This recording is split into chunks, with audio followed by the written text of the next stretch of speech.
Hey guys, it's Kelsey, and this video is going to be getting organized for the mini album that we're doing this month. So basically in this video, I'm going to lay out all the pictures and I'm just going to organize them in the order I want to scrap them. I'm going to go ahead and get my paper out and kind of figure out what paper I want where and just get ready so when I start doing these layouts, it'll be easier and less overwhelming. So the first thing I did was I cut apart the smaller pictures that were printed together, and I'm just layering them on top of the fuller size. I'm not sure if I'll want the big size or little size when I go to scrap, so I'm just gonna keep them together and then decide once I get to that page. But I kind of laid out all the pictures with all the dogs together, and now I'm alternating which picture I'm taking for which dog.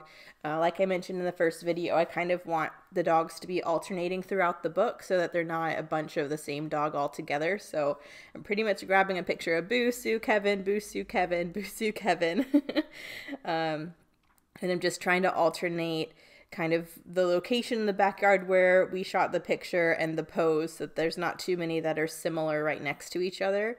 And then once I kind of got my order, I figured out of the extras which one I wanted to be in the front.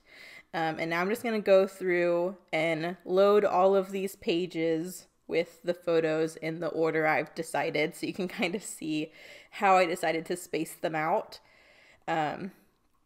And so once I get that done, I'll move on to paper. But this was kind of a fun process to kind of get started on the book in an easy, stress-free way. I kind of feel like with these projects, it's just really hard to start because it seems so overwhelming.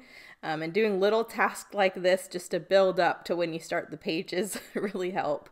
So now that I know what order all the pictures are going to be in, I decided to go ahead and just pull out all the paper I wanted to be the background. That way I could make sure that the green, the black, the pink, the gold is all being alternated throughout the book as well. I don't want a lot of backgrounds that are all green in one section. I really want the colors to also be spaced out throughout the book. That'll also make sure the book is cohesive.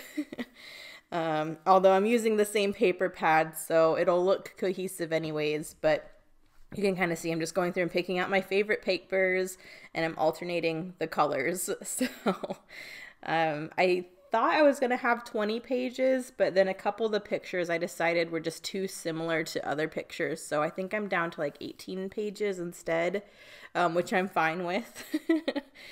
But yeah, just going through and just alternating.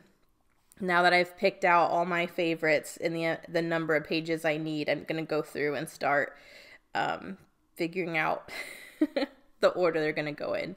So I think I start with a green and then I go with a black. And so you kind of get to go through that process too. I think I hadn't pulled out enough, so I have to go through and pull out a couple more papers. But yeah, that's kind of what this part of the process is just going through and figuring out. A couple of those papers that are multicolored have a light blue, but I think I'm just going to try to avoid that color because I really like how balanced the book feels by just being black, white, gold, and green. So I don't think you'll see the blue much, but here I'm starting to alternate so you can kind of see I'm staggering all of the colors. There's also a couple patterns that are the same just in different colorways, so I'm just trying to make sure that those papers aren't close together. I love that kind of watercolory splotchy one, so there's a couple of those I'm trying to make sure are spaced out. Also, this diamond pattern comes in a green and comes in a white and gold, so that one I'm trying to make sure isn't right next to the other ones, and I'm trying to make sure a lot of the geometric ones aren't right next to the other ones.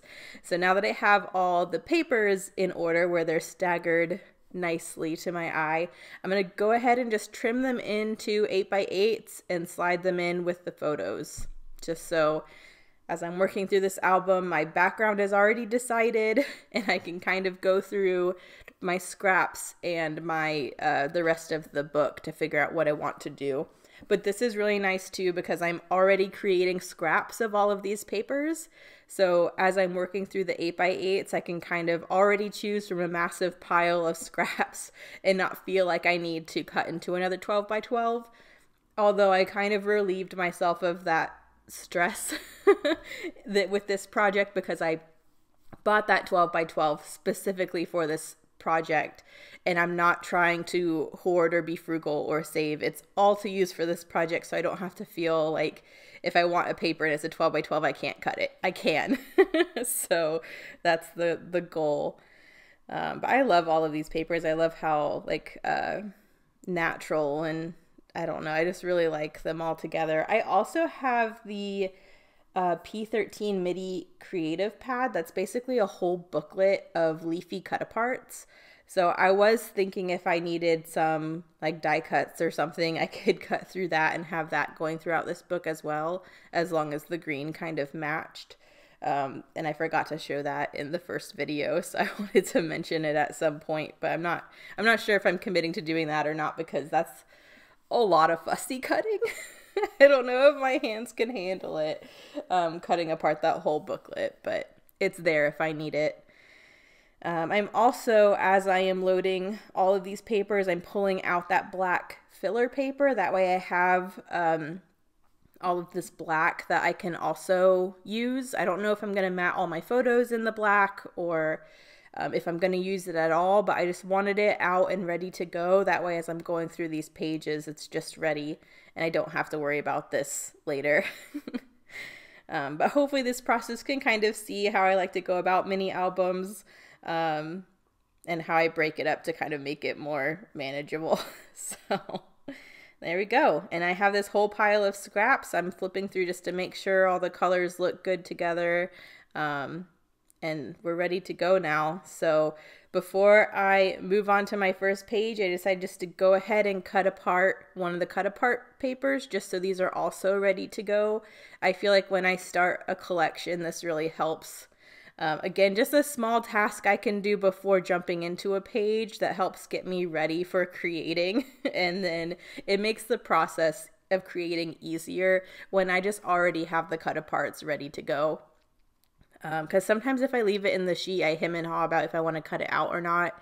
And this just helps avoid that. So here we go. So we are ready to go with the first layout. That'll be the next video. Thank you guys so much for watching, and I'll see you in the next one. Bye.